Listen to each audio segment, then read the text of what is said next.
All right, guys, every once in a while we venture away from airplanes and do motorcycles and cars. I'm going to talk about a car here. Probably seen in the title.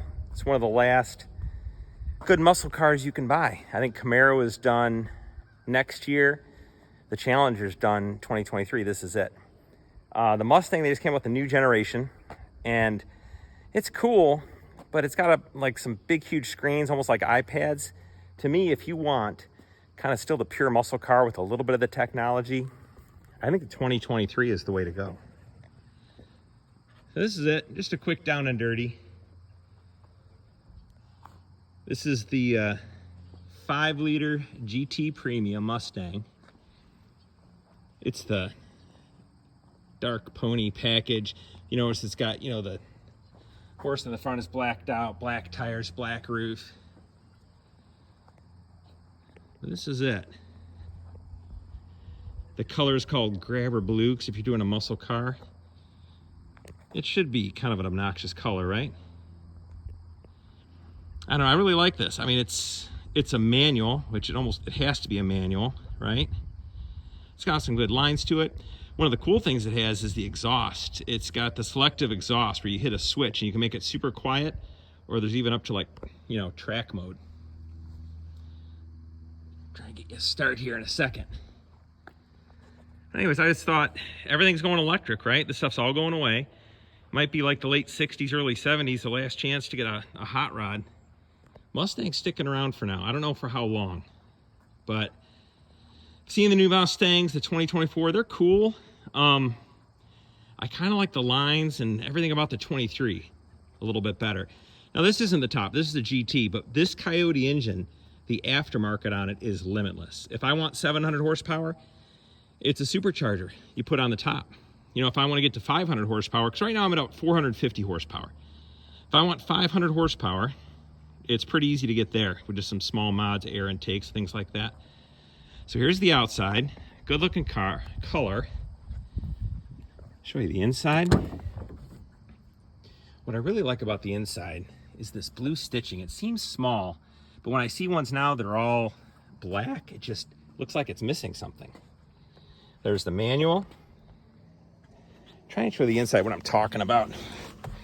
See the inside here, the passenger has a little hump right there, and then there's nothing, and this guy's got one too. This is kind of traditional Mustang. This is what I like. It's nice kind of brushed stainless looking here. The manual, the Tremec's better, but this one, I don't know, it shifts gears. Try not to be a baby, I mean, it's fine. It's got the lights that change. They're blue right now. I can make them any color I want, all the ambient lighting. But this car is just, it's a muscle car. 450 horsepower, V8 engine, sounds awesome. I'm gonna start it up for a second. It's got the start button, right? Oh, that sounds pretty good. Let's close the door. All right, so here's the main screen. And I've got these toggles down here. I could toggle the mode. So if I toggle up, you'll see it says normal. Toggle again. Hang on a second. Oh yeah, here we go. Track. Ooh, everything changes. It's kind of cool. All right, let me go. Ooh, all right, let's try this again. Normal is this. Click it up again. Sport Plus changes a little bit. Still kind of cool. Now if I want to go track, ooh, that's kind of neat too. And then drag strip, what does that do? For track use only, you bet, I'm on the track. And these center gauges here, these little guys, you could configure them to anything you want. So I think it's neat because, let's go back to normal. You can just have the normal experience, speedo. Just the new ones, it has, this is a big screen, and there's a big screen over here, and it looks like it's trying to be half a Tesla. I think 20 years from now, you look back at these different cars, and I think I'd want the 2023. I mean, that's kind of when I bought it. I looked at both, and I like this one. So, just my opinion, but this car, like I said, we just bought this just because I feel like muscle cars are going away. And just was an opportunity to get something American-made V8 muscle. The adaptive exhaust is amazing. You could turn it on quiet, you don't even hear it, and all the way up to track mode. So let me try and get you back by the exhaust, see if I get some revs out of it, then we'll try and drive it around a little bit.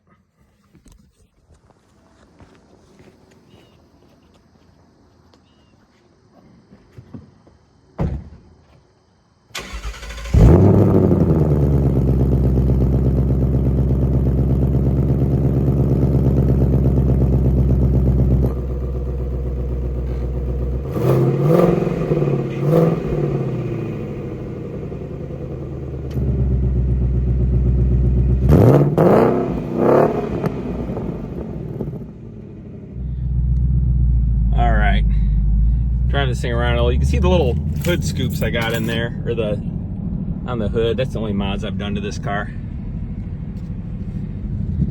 We're at the airport. Been warming it up a little bit.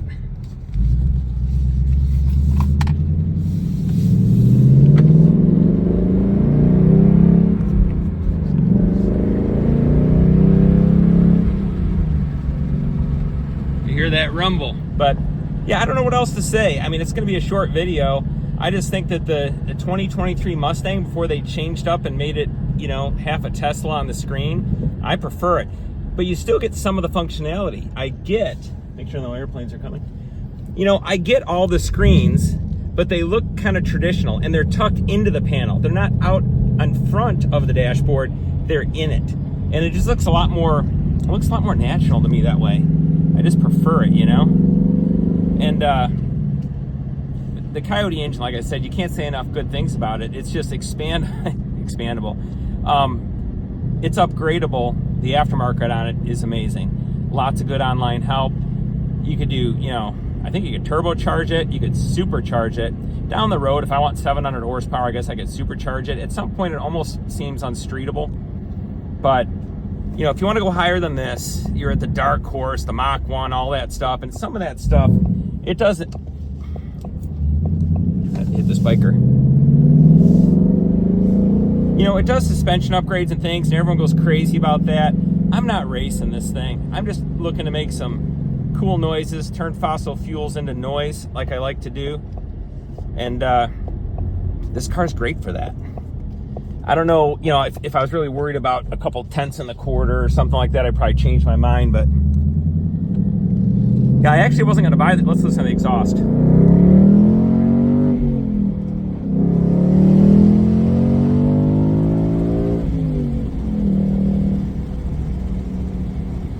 Oh man, I got all the way up to 55. Anyway, that's cool too. It has rev matching. Listen to this when I downshift, what it does. It knows exactly where the RPMs go. You let go of the clutch and you're perfect. Kind of cheating, but I don't care. It's kind of fun, makes cool noises. I actually wasn't going to buy this car. Let me close this window. I know you get less exhaust, but you get less wind noise too. I actually was not in the market for this car. I was buying a Ford Lightning, the electric Ford pickup truck, and it seemed like a good idea. With rebates and everything else, it was a $40,000 truck. With the rebates, it was going to be $28,000 out the door. In the end, between price increases, the rebates going away, and them not letting me order the Pro or the XLT, only the Lariat, my $28,000 truck turned into an $80,000 truck. So, yeah, $80,000 for a truck with a standard battery that in the winter will go about 150 miles. The Ford Lightning just started to look like a really bad idea. And I was at the dealership canceling my Ford order, my Lightning order, and then I suddenly talked myself into buying this thing. Yeah, I saved some money. I already have an F-150, so I think it was a good decision. Let's take a look down this road here. It's one of my favorite country roads. Unfortunately, I just got stuck behind these guys. So yeah, this actually was supposed to be a Ford Lightning purchase, and the Ford Lightning right now is not a truck I would buy. So if they extend the batteries, bring the price back into range. Oh, look at this guy, right off the road. Wow, give him some room. Anyways, yeah, the Lightning isn't a truck I would buy right now. They gotta get cheaper and they gotta get better range. I live where it gets cold. I'm trying to enjoy this road, but it's a little hard with slow cars in front of me. All right.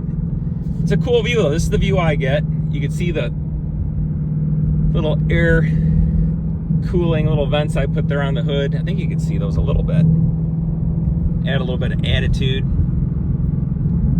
Gotta watch out around here. There's been some deer on this road.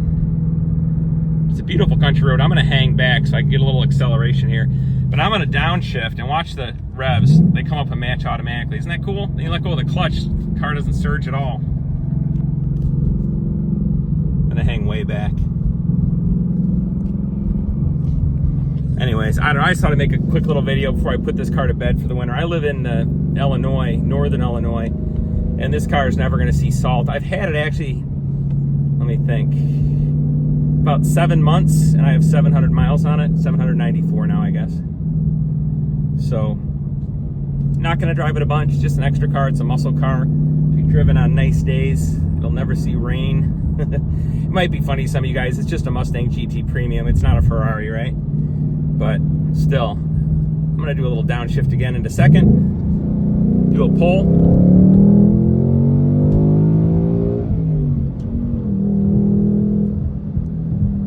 Sounds good though, right? Man, I don't know if an iPhone camera does that justice, but this car sounds amazing. I love this thing. It's been just great. I mean, it's got 700 miles on it, right? Any car is good for 700 miles.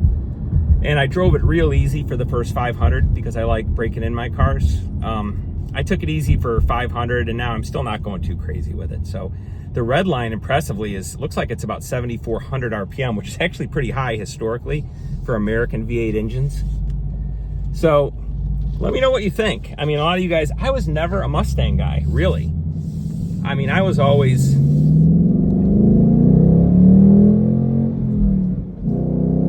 that was not a good shift.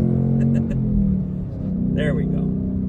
Yeah, I was leaning towards the Camaro because back in the day I was a Camaro guy. But I sat in the Camaro, I didn't like it. The sides were a little too high, the visibility wasn't that great. It looks cool, no offense to you Camaro guys. Camaro's a cool car, it wasn't for me. I checked out the Challenger, almost bought a Challenger. A little bit of more of a boat feeling to it. It's a bigger car, but man, retro cool for sure. Nothing wrong with a Challenger. 2023 is the last year now, and they are really proud of them, though I couldn't find them. I guess they're starting to become available, so I didn't do that. And I drove the Mustang. The visibility was good. The sound was good. The aftermarket. I like the fact that Ford's sticking with muscle cars. Everybody else is walking away going electric. And an electric car, you know, they're going to beat me in a race. They're soulless. They have no soul. They don't make good noises. I don't care. You know, they're going to get to 70 miles an hour in 3 seconds and make whirring noises. Big deal. Not for me. I like the noises this thing makes. The feel it makes. This car is just, it's just a muscle car, you know. So that's why I ended up with the Mustang. And, man, going forward, I don't think I'd own the 2024. Just, you know, you sit in them, you look around, you know, be a Tesla or don't be a Tesla, you know, make up your mind. I don't know. The screens look ill-placed. They just don't look like they belong there. They look kind of goofy. So, is it like when they went from the Mustang to the Mustang 2, that horrible abomination? It's probably not that bad. It's still got the cool motor. But I'm arguing the 2023 is the one to have. And I don't think they made a whole bunch of them. So, let me know what you think. Camaro people think you're better, give me your reasons. You know, Dodge guys. I looked at the Dodge Challenger, and the one I looked at, I lifted up the hood, and the clear coat was bubbling all underneath in the brand new paint. Brand new car. And the guy said, oh, don't worry, we could just repaint it. Like, no kidding. You're gonna repaint a brand new car. That's interesting. Never be the same, you know? So Dodge, man, I was ready to pull the trigger on that car a couple years ago. I'm kind of glad I didn't. Anyways, I'm just babbling, giving you time to think about muscle cars and brands and which one you think is best. I really like this one though. I was also looking hard at the Corvette. I don't know, the C8 Corvette's pretty neat, but it's still an 18-month wait, you know, 3 years later. I had an allocation on a C8 Corvette.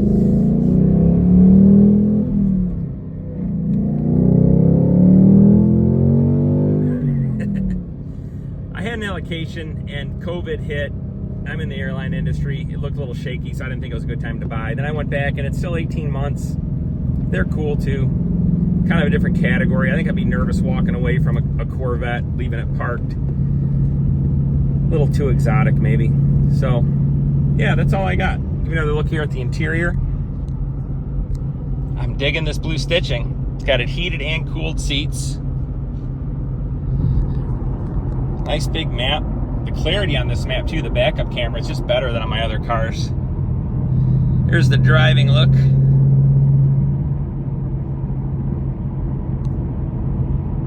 So, that's it. Give you a little downshift. Watch, I'm in 5th gear going 50. I'm gonna go down to 2nd gear and watch the rev match. Not a big deal, then you hit it. Oh my goodness. It just, man, this thing just pulls hard. It's amazing. Pretty cool. And like I said, there's a lot of better Mustangs out there too. There's the, you know, Mustang GTs, there's the GT 500s, all those things. They get so crazy, and when you start talking $100,000, $80,000, you're out of regular Mustang guy money. This one, even, to be honest, Mustang GT used to be a $30,000, $35,000 car. This one was a little bit more than that, unfortunately, because just the times we live in. So, all right, that's what I got. 2023 Mustang GT Premium, best muscle car for normal people that is attainable that you can buy. I'm going with that statement. I'm driving it. I'm just loving all the noises and the feels, and that's what I'm going with. You could argue with me if you want. Arguing with me is great. Just gives me more activity, wakes up the algorithm. You know, like and subscribe. And I got some airplane stuff coming too. Got some news in our family. Got another licensed pilot in the ranks, so excited to show you that. Anyways, thanks for watching.